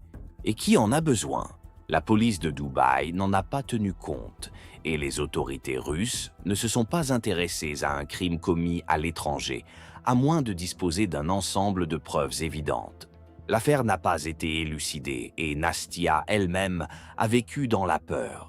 Elle faisait des cauchemars dans lesquels elle entendait à nouveau ses propres cris et voyait d'étranges filles condamnées à mort. Plusieurs années passèrent après la 2010e année. Nastia s'est sentie un peu mieux et s'est aventurée sur les réseaux sociaux pour trouver d'autres victimes qui avaient été amenées à des histoires similaires à Dubaï par le destin ou le hasard. À sa grande horreur, elles n'étaient pas si nombreuses que cela, mais il y en avait quand même. Des filles d'Ukraine, de Biélorussie, du Kazakhstan, chacune avait sa propre histoire terrible, et presque toutes se terminaient de la même manière. J'ai été sauvé par hasard, je me suis sauvé de justesse. Une amie a disparu et personne ne l'a jamais revue. Même les noms et prénoms de certaines personnalités sont cités, mais aucun jugement réel n'a jamais été rendu dans de tels cas. Nastia était convaincue qu'elle n'était pas seule. Mais en même temps, elle a fait l'amer constat qu'ils étaient tous impuissants face à un énorme système basé sur l'argent et la nature fermée des élites locales. On aurait pu s'attendre à ce qu'au moins l'un des participants à la société soit puni. Mais en fait, tout s'est terminé par quelques interrogatoires formels, au cours desquels tout le monde a assuré « Il ne s'est rien passé de tel, il n'y a pas de confirmation, la fille est confuse dans son témoignage ». En outre, ils ont essayé de faire pression sur Nastia par l'intermédiaire de ses avocats. Ils lui ont dit « Si vous continuez à parler, nous vous poursuivrons pour diffamation ». Le procès qu'elle espérait engager ne s'est pas seulement arrêté, il n'a même pas commencé. Les policiers qu'elle a réussi à contacter à distance lui ont expliqué poliment « Nous avons besoin d'une adresse précise, de noms, de preuves, photos, vidéos. Sans cela, nous ne pouvons retenir personne. » Et Nastia, bien sûr, n'a pas d'enregistrement. Les téléphones de tout le monde ont été confisqués. Les témoins, même s'ils existent, ont peur de parler. En conséquence, l'affaire est rapidement passée dans la catégorie « pas d'informations suffisantes ». Qu'avons-nous en fin de compte? Tout un groupe de sadiques, réunis sous l'apparence de riches, a mis en place une sorte de club secret où ils enlevaient et torturaient des mannequins. Les corps de certaines d'entre elles n'ont jamais été retrouvés, car ils ont probablement été incinérés en secret ou jetés à la mer. Et, comme l'admet Nastia elle-même, cette société ne se limite pas à une seule entreprise dans une villa déserte. Il peut y avoir de nombreuses fêtes fermées de ce type, car il y a toujours assez de gens dans le monde qui veulent goûter au divertissement interdit pour beaucoup d'argent. Nastia Gourieva a survécu presque par miracle. Les pêcheurs qui l'ont sortie de la rivière parlent d'une œuvre de Dieu. Elle a passé beaucoup de temps à se rétablir et à apprendre à reprendre le cours de sa vie. De temps en temps, elle repense à cette époque et s'interroge. Pourquoi ces personnes restent-elles impunies? La réponse est simple. Ils ont tout, fortune, relations, ressources, et ils savent comment brouiller les pistes. Il est possible qu'ils organisent encore et encore leur monstrueux tour. Mais officiellement, tout est dissimulé, il n'y a pas d'affaires publiques retentissantes. Par conséquent, le nom de Nastia, ainsi que les histoires des autres victimes, ne restent qu'une légende urbaine ou une histoire effrayante pour ceux qui vont à Dubaï. À ce stade, j'aimerais tirer une conclusion. Le monde n'est pas divisé entre le bon et le mauvais, et il y a certainement de nombreuses opportunités à Dubaï. Mais il y a des exceptions, où derrière la façade de la vie huppée se cachent d'horribles secrets. Et malheureusement, ceux qui ont beaucoup d'argent et d'influence savent souvent comment cacher leurs crimes et échapper à leurs responsabilités. Anastasia Gourieva est l'une des rares personnes qui n'ont pas peur de raconter leur histoire, bien que la plupart du temps sans citer de nom, par crainte de représailles. Elle a survécu à la torture, a perdu la santé, mais a quand même survécu. Plus que cela, elle tente de mettre en garde les jeunes mannequins et les jeunes filles contre les risques possibles. Ne signez pas de documents à l'aveuglette, vérifiez les informations sur les agences, ne croyez pas les promesses des comptes de faits sans confirmation et surtout, prenez soin de vous. Son histoire nous rappelle la fragilité de la vie humaine, dans des endroits où l'argent est parfois au-dessus de la loi. Sur le plan juridique, les auteurs n'ont jamais été réellement traduits en justice. De plus, dans certains milieux, il est encore question que ces sociétés fermées continuent leur fête obscure. La seule arme contre cela est la diffusion de la vérité et la vigilance. Garder le silence, c'est donner à ces personnes la possibilité de continuer à se moquer de la vie des autres. Chers amis, si vous avez regardé et écouté cette histoire jusqu'au bout, je vous remercie de votre attention. Prenez soin de vous et de vos proches et ne laissez pas les magnifiques photos sur les médias sociaux vous faire perdre votre vigilance. Que cette histoire reste une leçon dure mais importante pour tous ceux qui croient que les grands rêves et les grosses sommes d'argent vont toujours de pair. Rappelez-vous, la vie est bien plus compliquée que cela, et dans l'ombre des beaux gratte-ciel peut se cacher un abîme dont nous ne soupçonnons pas l'existence.